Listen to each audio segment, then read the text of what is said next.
avonavona na fanitretena. Zay no dinika ifanaovantsika avonavona na fanitretena. Manasanao aharitra amin'ny farany.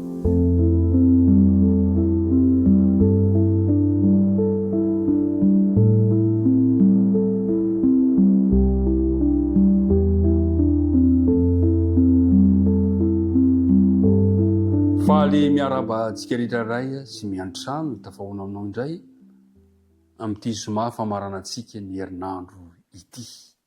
Mino aho fa nandray lesona sarobidy avy amin'ny tompo isika ka amin'ilay taridalana ny rahantsika teto. Ingan'izy ireny tsy handalo fotsiny fanaovantsika fanandramana anatsaratsika ny fiainantsika amin'ny ho avy. Ny fiadanany tompony ho aminao sy ny ankohonanao. Lery araka hivavaka isika raha nomboka ity fandarana ity. Andriamanitra ray eo, misaotranao hatrany izahay ny amin'ny fahasoavana, ny famondram-po, fitantanana zay asehonao mandrakariva amin'ny fiainanay. Misaotra Tompo tamin'ny fahatsaranao sy ny fitantananao rehetra. Ny atrehan'izany rehetra zany nefa dia mahatsiaro mena ilay izay satria tsy mendrika mpanota koa mangataka fanadiovana indray, mangataka famelan-kiloka aminao izahay. Raha andinika ny teninao amarana ny herinandro tery izahay, dia ako ho aminay ny fanaina masina, tononona ny vavaka amin'ara Jesosy. Amen. Likoka toko 410 ka ny andininy 220. Zay ny andina tao tadiny. Ahoana le izy? Fa izay rehetra manandro atena no ahitry. Fa zay manitry tena asanatra izy. Jesosy no niteny zany teny zany. Avonavona na fanitretena, tsy miaraka ireo. Tsy miaraka naoviana ny avonavona sy ny fanitretena.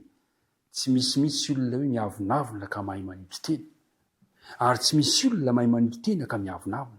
Fa nomena antsika ny vahaolana fa ny fiarahantsika amin'Andriamanitra dia mitona antsika tsy hiavonavona. Zay ny resantsika tamin'ny lasa hoe ny miavonavona dia tsy manana an'Andriamanitra. Fa ny manitry tena kosa dia ao ny fifandraisany amin'Andriamanitra. Nodinitsika tamin'ny herinandro ity ny fiainan'ny Mosesy ilay lehilahy anankiray izay tena mpanompo manitry tena. Nitarina isika mba andiny tena hoe manahoana ny fifandraisanao amin'Andriamanitra, manahoana ny avonavona sy ny fanitrenanao. Ny anarantsika ihany koa ilay hoe banjiny Jesosy raha te hanana izany fanitretena izany isika. Nodinitsika tamin'ny herinandro ity ihany koa ny filazantsara ny toko 220 ka ny anarantsika tao amin'ny toetrandreo mpianatra nanomboka tamin'ny 420 ka hatramin'ny 720. Fa ny tena ny zava-dehibe dia ilay andinina tao tadina. Likoka toko 410 andininy 220. Ary mpiara-midinika namana. Arakaraka ny akaiky ny fianatoantsika n'Andriamanitra ny Jesosy. Arakaraka ny ahitantsika mazava koa ny amin'ny fahadiova-toetra mampanahy. Dia ho arakaraka izany koa ny ahitantsika ny tena mahafahotana ny fahotana.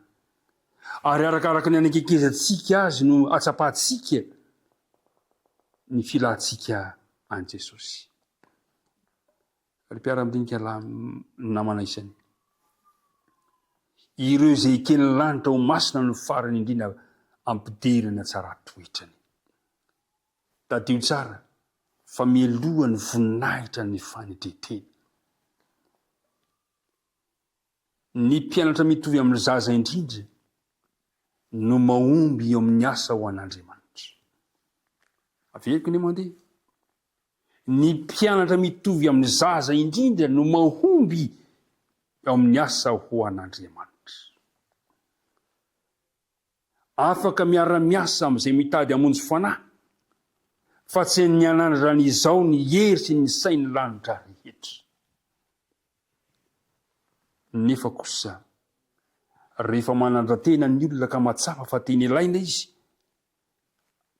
hampanjary-dravitra asomen'Andriamanitra azy, dia asain'ny tompo isorony izany olona izany. Rehefa ny olona anankiray manandra-tena ka matsapa tena fa za teny ilaina hampanjary ny dravitra asan'Andriamanitra, dia hoy ny baiko manao hoe asain'ny tompo isorona izany olona izany.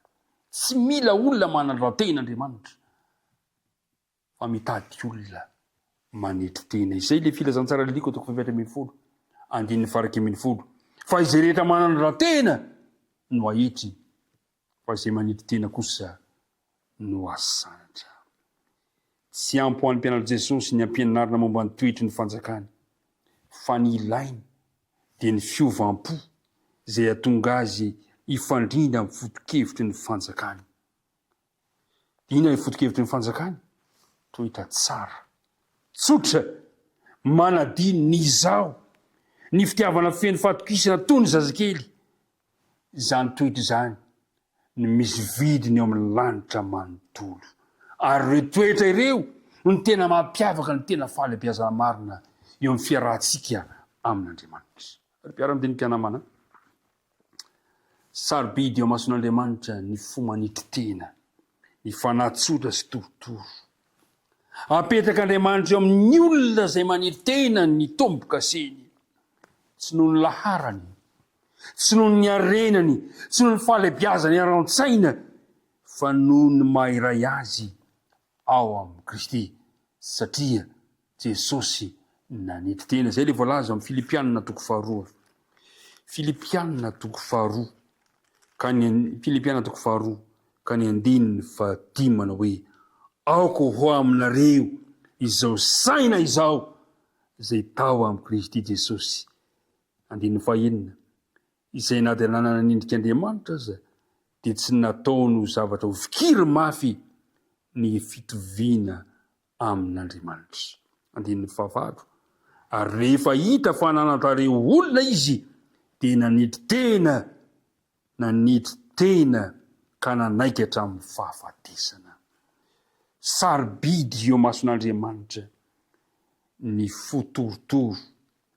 Apetraka Andriamanitra amin'izay manitry tena ny tombo-kaseny, tsy noho ny laharany, na ny arenany, na ny fahalebiazany ara-tsaina, fa noho ny mahiray azy amin'ny Kristy lay manitry tena. Ka raha mipetraka ny fanontaniana manao hoe avinavina sa fanitretena, dia izao samy mifidy ny fanitretena isika rehetra. Misaotra anao tamin'ny fiarahana rehetra nytena ty ny tompony ombany mandrakariva hoentsika mbavaka ny tenika izay ny fanaovantsika teto androany. Mibavaka isika. Andriamanitra ray eo, misaotra anao ny herinandro izay nomenao anay, ka nampianarinao anay ny amin'ny avinavina na ny fanitretena. Tarihanao anay fa tsy ankasitrahanao ny avinavo toetra, fa manome fahasoavana kosa ho an'izay manitry tena ianao. Tianay ary raha mba toetranay manomboka androany, ny toetranao dia ny toetra ny fanitretena. Mitahiny mpiara-midinika rehetra, mitahy izay mahakasika ny tsirairay avy, raha misy tsy salama Andriamanitra, ianao no anasitrana an'izy ireny. Raha misy ny fikivy, ianao ampahery. Raha misy manana olana, ianao tompo no vahaolana ho an'ny tsirairay avy. Tehirizo mandrakariva ao amin'ny fifandraisana aminao. Izahay tonoana sangatanana vavaka amin'anarana Jesosy. Amen.